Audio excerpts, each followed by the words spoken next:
The USV Intrepid drifted silently in the shadow of Jupiter, its sleek hull reflecting the distant sunlight. On the bridge, Commander Kevin Wallace stood with his hands clasped behind his back, eyes fixed on the massive view screen. "Contact holding position at 5,000 kilometers, sir," reported Lieutenant Olivia Grant, her fingers dancing across the sensor console. Still no response to our hails. Wallace nodded, the gravity of the moment settling on his shoulders.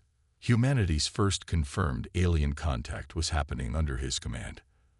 The strange vessel had appeared seemingly from nowhere, its technology unlike anything in Earth's records. "Keep broadcasting on all frequencies. Peaceful intentions, first contact protocols." The alien ship was enormous, at least 3 times the size of the Intrepid, with an unusual design featuring multiple protruding structures that resembled claws or perhaps weapon arrays. Its surface gleamed with a metallic purple sheen that seemed to shift under observation. "Sir, we're receiving a transmission," called Communications Officer Ryan Diaz, his voice tight with excitement. The view screen flickered, and the bridge crew collectively gasped.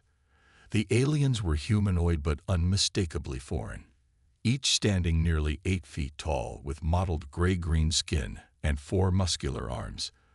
Their faces featured prominent brow ridges and small, intense yellow eyes. "Greetings, vessel of unknown origin." The alien in the center spoke, its voice translated through the ship's computers with a slight delay. "I am Captain Croge of the Draxian Empire. Identify yourselves and your purpose." Wallace stepped forward, straightening his uniform.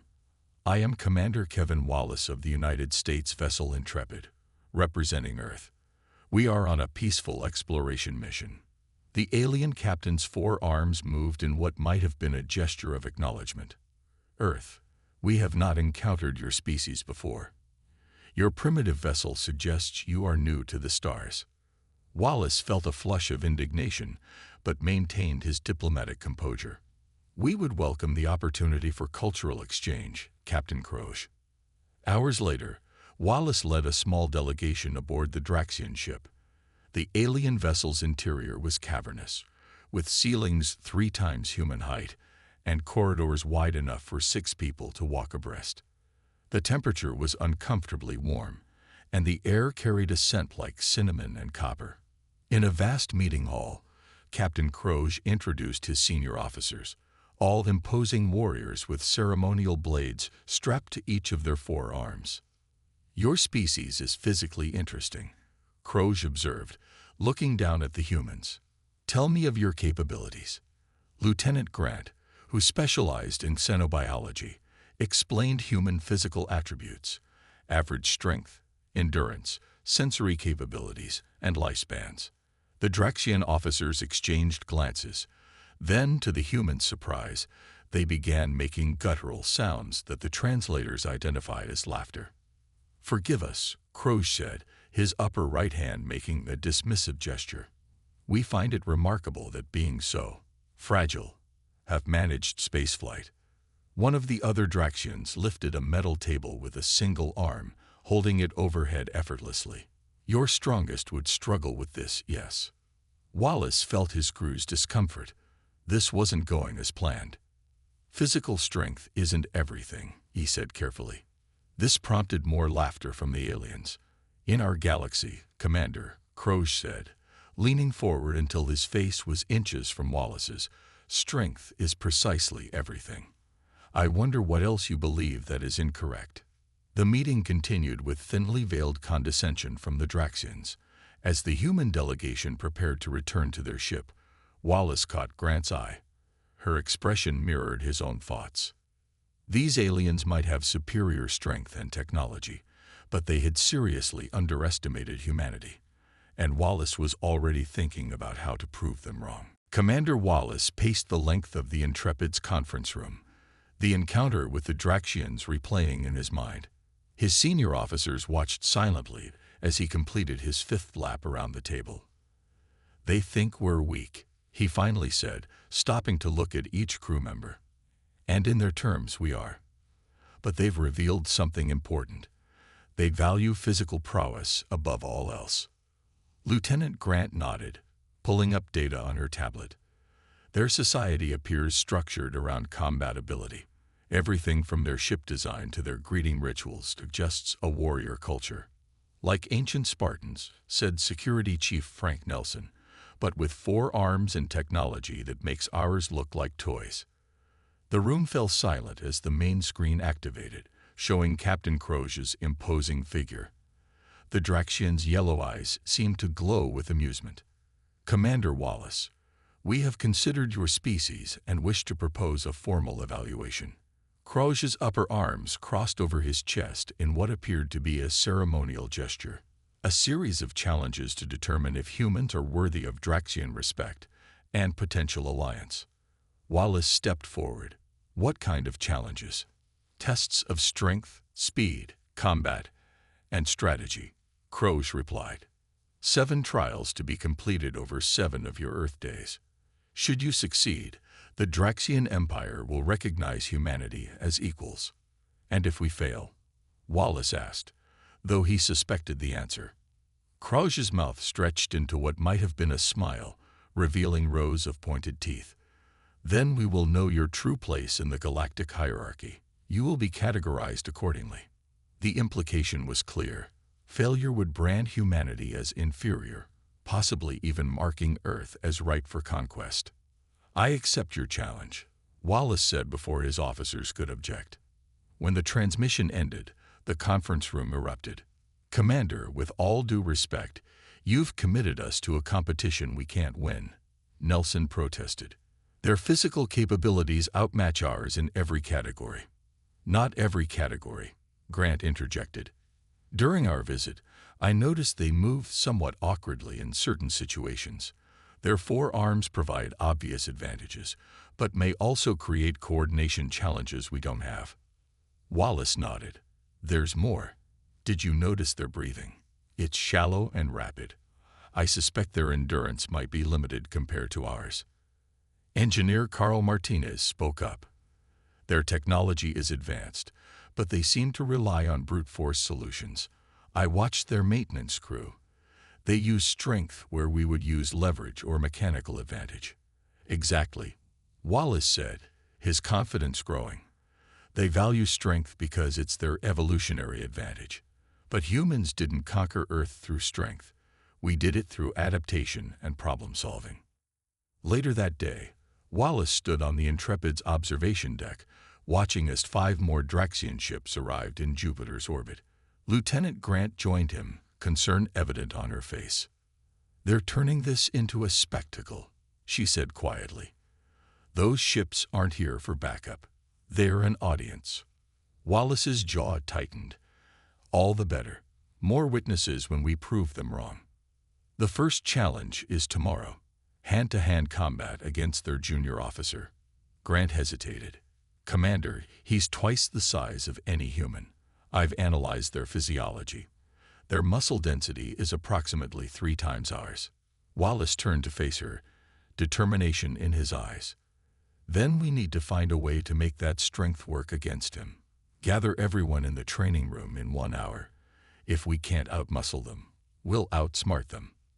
As they left the observation deck, a transmission from the Draxian flagship played throughout the ship. The sounds of alien laughter and what could only be described as betting odds against the humans. The challenge had begun, and all of humanity's future might depend on proving these 4 armed warriors wrong. The combat arena aboard the Draxian mothership stretched 100 meters across, its floor covered in a substance that resembled sand but shimmered with metallic flecks. Hundreds of Draxian warriors filled the surrounding stands, their multiple arms gesturing excitedly as they waited for the competition to begin. Lieutenant Alan Peters stood at the human entrance, rolling his shoulders nervously. As the Intrepid's combat specialist, he was their best option for the first trial, a straightforward contest of strength. "Remember the plan," Commander Wallace said quietly. "You won't win by matching his power." Peters nodded, his expression grim. "Use his momentum. Stay mobile. Target the joints." "I've got it." A horn-like sound echoed through the arena, and Peters stepped onto the sandy floor. From the opposite side emerged his opponent, a Draxian warrior who, despite being introduced as a junior officer, towered over the human and rippled with muscle across all four of his arms. Captain Crozier's voice boomed through the arena. First trial. Strength contest. Combatants will attempt to force their opponent from the circle. The Draxian crowd roared with approval. Several made mocking gestures, mimicking the human's two-armed form with exaggerated weakness. Peters circled cautiously as the massive alien approached. The Draxian lunged suddenly, all four arms extended to grapple. Peters ducked and spun away, using the technique they had practiced. For the first minute, Peters managed to evade direct contact, drawing frustrated growls from his opponent. The human's agility seemed to be working, until the Draxian feinted left and caught Peters with his lower right arm. The result was immediate and brutal. Peters flew through the air, landing hard outside the circle. The entire match had lasted less than 2 minutes. The Draxian audience erupted in cheers and mocking laughter. "These humans break so easily," shouted one warrior, to appreciative roars from his companions. Wallace helped Peters to his feet. "You did what you could," he said. "We learned from this." The second trial began an hour later. This time, Communications Officer Natalie Brown represented humanity in a speed test, a complex obstacle course designed to test agility and quickness. Brown was the fastest person aboard the Intrepid, a former collegiate sprinter with exceptional reflexes. But the course clearly favored the Draxian physiology. Climbing sections required four-limbed movement, and several obstacles could only be passed by reaching multiple controls simultaneously. When Brown finished, 2 minutes behind her Draxian competitor, the alien audience could barely contain their amusement. Perhaps they should return to their planet and evolve additional limbs before trying again, called one Draxian, triggering a wave of laughter. By the end of the first day, the humans had lost 3 consecutive trials. The mood aboard the Intrepid was somber as the senior staff gathered in the conference room. "They're designed for these competitions," Martins said, frustration evident in his voice. "It's like asking fish to climb trees." Wallace stood silently, studying the recordings of the day's events. Instead of defeat, his expression showed intense concentration. "Look here," he finally said, rewinding footage of the Draxian obstacle course champion. "Notice how he moves all 4 arms when running. And here, when changing direction quickly, he overcompensates." Grant moved closer to the screen. "You're right. Their balance seems affected by rapid directional changes." And in the strength contest, Wallace continued, "Our opponent was breathing heavily after just 1 minute of activity. Their muscle mass demands more oxygen than they can efficiently process." A subtle shift occurred in the room as the crew began to see what their commander was seeing, not just defeats, but valuable intelligence.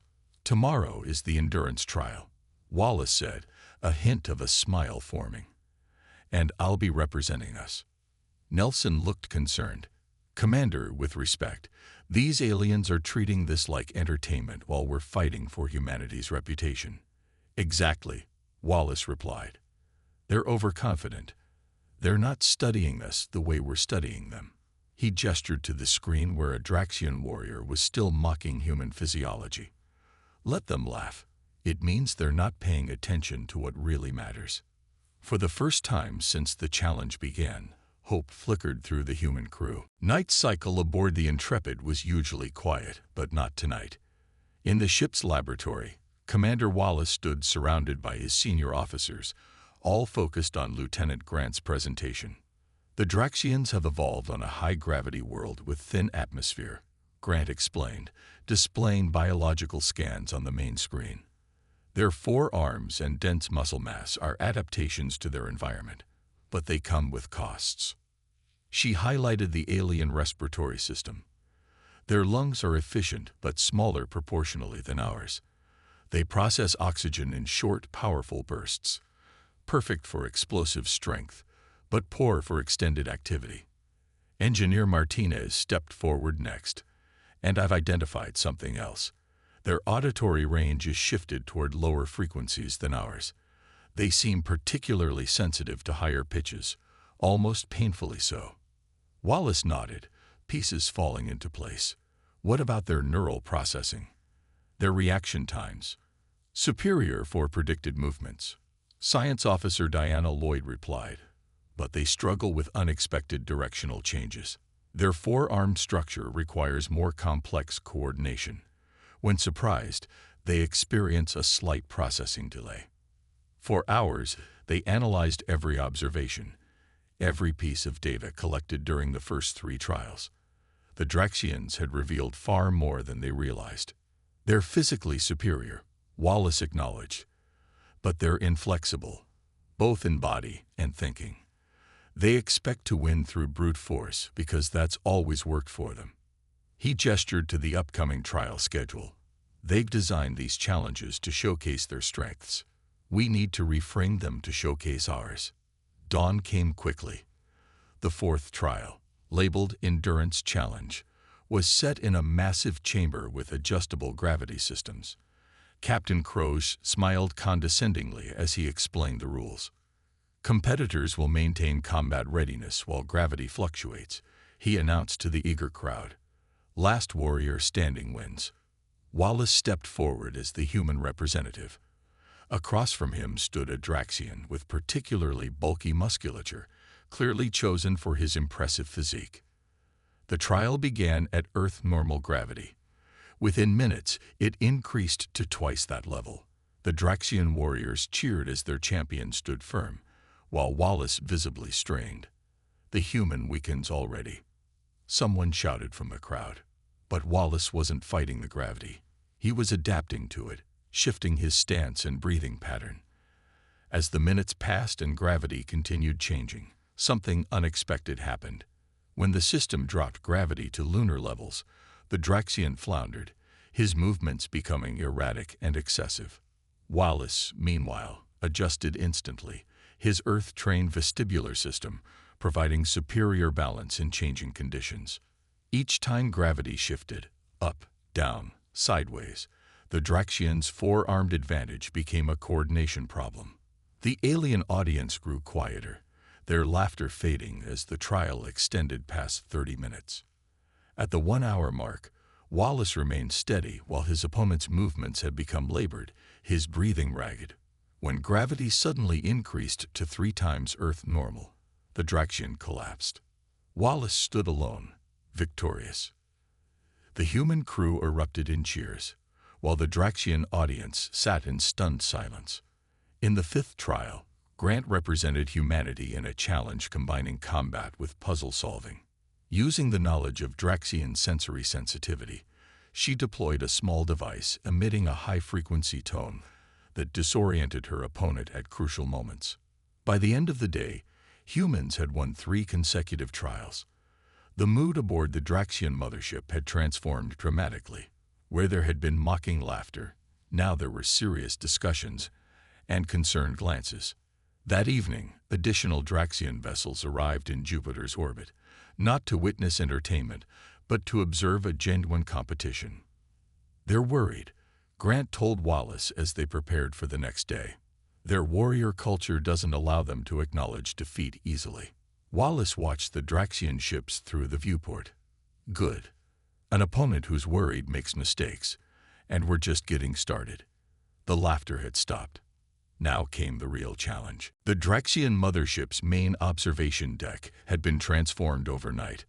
What was previously a casual gathering space now resembled a war room. Captain Croze stood surrounded by his senior officers, their normally confident postures now rigid with concern. "These humans are more adaptable than we anticipated," growled Croze, watching recordings of the previous day's defeats. "They are using our own trials against us." One of his lieutenants gestured with his lower arms. "Perhaps we should modify the remaining challenges to better suit our strengths." "No," Croze replied sharply. "That would acknowledge weakness. The final trials proceed as planned. Select our best warriors. Ones who understand these humans cannot be underestimated." Aboard the Intrepid, Commander Wallace reviewed the day's schedule with his team. The 6th trial would be the most complex yet, a challenge in variable environments. They're calling it the Shifting Worlds Challenge, Wallace explained. Multiple environments with changing conditions. The competitor who adapts most efficiently wins. Grant studied the specifications. They've included terrain from their homeworld. Clearly, they expect this to favor them. Maybe, Wallace said with a thoughtful smile. But humans have evolved to live in everything from Arctic tundra to scorching deserts. Adaptation is our specialty. The challenge arena had been completely reconfigured when they arrived. A massive environmental chamber now contained sections mimicking different landscapes, from jagged rock formations to dense vegetation to shallow pools of liquid that might have been water but glowed faintly purple. The Draxian champion entered to appreciative murmurs from the crowd. Unlike previous competitors, this one moved with studied precision, his 4 arms held in relaxed readiness. "Commander Kevin Wallace," announced Croge, "you will face elite guard Varks, master of 17 combat forms and veteran of 3 planetary campaigns." Wallace stepped forward, acknowledging his opponent with a respectful nod. The crowd had grown significantly. At least 1,000 Draxians now filled the observation galleries. "Begin," shouted Croge. Immediately, the chamber's environments began to shift. Temperature plummeted in one section while rising dramatically in another. Gravity fluctuated unpredictably. The purple liquid froze, then vaporized, creating a disorienting fog. Varks moved with impressive control, using his 4 arms to maintain balance, but Wallace had spent hours studying Draxian physiology. He deliberately led his opponent into rapid transitions between environments, from hot to cold, from high gravity to low. Each transition forced the Draxian's respiratory system to adjust. Each adjustment cost energy. 20 minutes in, Varks's movements slowed perceptibly. The Draxian audience watched in tense silence as their champion began to struggle. When Wallace emerged from a vapor cloud behind Varks and touched the designated victory point on his back, the only sound was a collective intake of breath. Wallace had won again. For the first time, worry crossed Captain Croge's face. The afternoon brought the 7th trial, with Lieutenant Grant facing a female Draxian in what was called the adaptation matrix, a holographic environment that required continuous problem-solving under pressure. Grant's human brain, evolved for creative thinking and pattern recognition, proved superior to the Draxian's more rigid thought processes. When faced with situations requiring improvisation, Grant excelled while her opponent hesitated. By day's end, the scoreboard showed humans leading 5 trials to 3. That evening, Wallace stood on the Intrepid's bridge, watching as the number of Draxian ships in Jupiter's orbit continued to grow. At least 20 vessels now formed a ring around the gas giant. "They're called the Council of Warlords," Grant said, joining him at the viewport. "According to the data we've gathered, they're the Draxian leadership. They're coming to witness the final challenge." Wallace nodded slowly. "Then we've already accomplished something important. We've made them reconsider their assumptions about us." "But tomorrow's final challenge is still unknown," Grant reminded him, "and Croge will make it as difficult as possible. He can't afford to lose now, not with his leaders watching." "Good," Wallace said with quiet confidence, "because neither can we." Dawn never truly arrived in Jupiter's orbit, but the chronometers aboard the Intrepid marked the beginning of the final day of trials. Commander Wallace stood in his quarters, staring at the message that had just arrived from the Draxian mothership. "The final challenge requires 2 human representatives," he read aloud to Lieutenant Grant. "A paired combat and strategy trial within the Great Labyrinth." Grant frowned. They've never mentioned this Great Labyrinth before. "A new challenge designed specifically to defeat us," Wallace said, his expression thoughtful rather than concerned. "And they want us both, their 2 most successful opponents." When they arrived at the Draxian ship, the atmosphere had changed dramatically. Gone was the mocking laughter, replaced by a tense anticipation. The observation galleries were filled with high-ranking Draxians, their elaborate armor indicating their status. Captain Croge approached, flanked by 4 warriors even larger than himself. Commander Wallace, Lieutenant Grant, today you face the ultimate test of worthiness. His voice carried none of its former condescension. The Great Labyrinth has broken the greatest warriors of 17 species. No non-Draxian has ever completed it. The massive doors behind him slid open, revealing a sprawling multi-level maze. Holographic barriers shifted continuously, changing the pathways. In various chambers, combat challenges awaited. You will compete against my elite squad, Croge continued.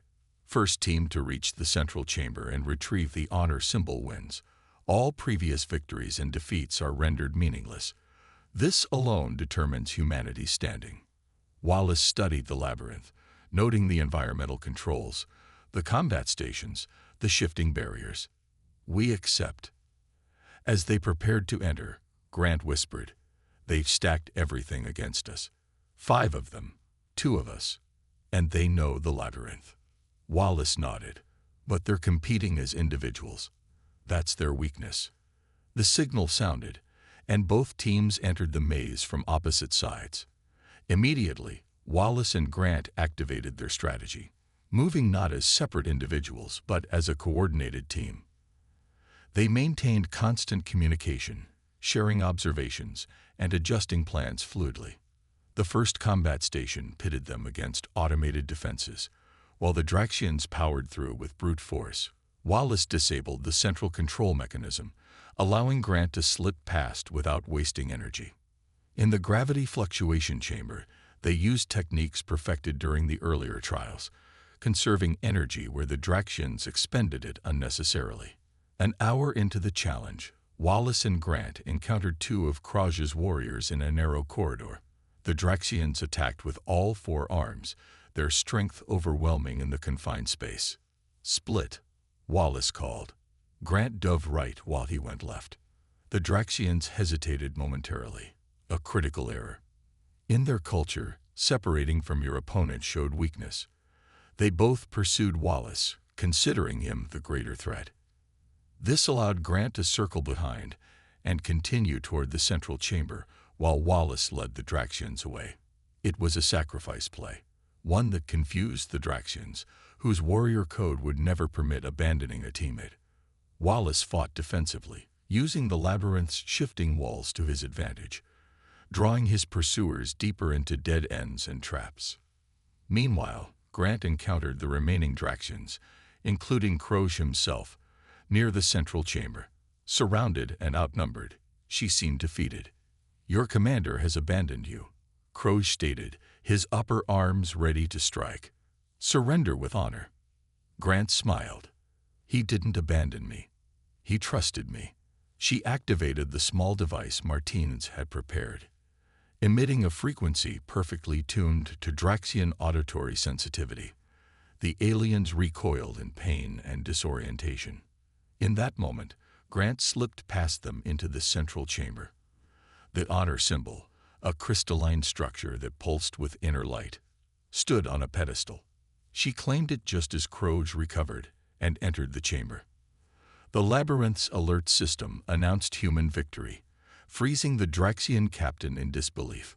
Across the maze, Wallace allowed himself a moment of satisfaction before continuing toward the center to join his victorious teammate. Silence filled the massive observation chamber as Commander Wallace joined Lieutenant Grant at the center of the Great Labyrinth. The honor symbol pulsed with blue light in her hands, its crystalline structure catching and refracting the illumination throughout the room. Captain Croge stood motionless, his 4 arms hanging at his sides. Around him, the Council of Warlords watched intently from their elevated platforms. Not a single Draxian spoke. "Impossible," Croge finally said, his translator struggling to convey the complex emotions in his voice. "No species has ever." Wallace stepped forward, standing shoulder to shoulder with Grant. "Not impossible, just different." A tall Draxian with elaborate silver markings on his armor rose from the Council's platform. "I am Supreme Warlord Vasic. In 900 cycles, I have never witnessed a non-Draxian victory in the Great Labyrinth." He descended to the chamber floor, towering over the humans. Explain how you succeeded where the strongest warriors of 17 worlds have failed. Grant glanced at Wallace, who nodded for her to speak. We use different strengths than you value, she explained. Commander Wallace sacrificed his own advancement to ensure mine. In your culture, that might seem like weakness. In ours, it's strategy. Vazik's yellow eyes narrowed. You chose the success of your team over personal glory. Every time, Wallace confirmed. Humans evolved as pack hunters. We survived not by being the strongest individually, but by being the most effective together. A murmur ran through the assembled Draxian warriors as translators conveyed his words. Show me this honor symbol, Vazik commanded. Grant held out the crystal. Instead of taking it, the Supreme Warlord placed one of his 4 hands on her shoulder, a gesture of profound respect in Draxian culture. For 7 days, we have tested you, Vazik announced, his voice carrying throughout the chamber. We found your bodies lacking in strength, your limbs insufficient in number, your natural weapons absent. He paused, looking between the 2 humans. Yet you have prevailed through adaptation, strategy, and this concept of sacrifice for mutual benefit. Captain Croge stepped forward. Supreme Warlord, I must acknowledge my error. I judged these humans by Draxian standards alone. I failed to recognize different forms of strength. Vazik nodded in acknowledgement. Perhaps that is why the Draxian Empire, for all its physical might, has found so few true allies among the stars. The day that followed was one of transformation. The Intrepid's crew was invited aboard the Draxian flagship for a ceremony unlike any in human history. The entire Council of Warlords presided as an official alliance was proposed between Earth and the Draxian Empire. Your species has much to teach us, Vazik told Wallace as they signed the preliminary agreements, and we have much to offer in return. Later, Captain Croge approached Wallace privately. He carried an ornate weapon, a 4-bladed ceremonial dagger that seemed impossible for a 2-armed species to wield. This is the Krazek, the captain's honor blade, Croge explained, presenting it to Wallace. For generations, we have believed it could only be effectively used by those with 4 arms. I now see that assumption, like many others, requires reconsideration. Wallace accepted the blade carefully. We'll need to reconsider many assumptions, on both sides.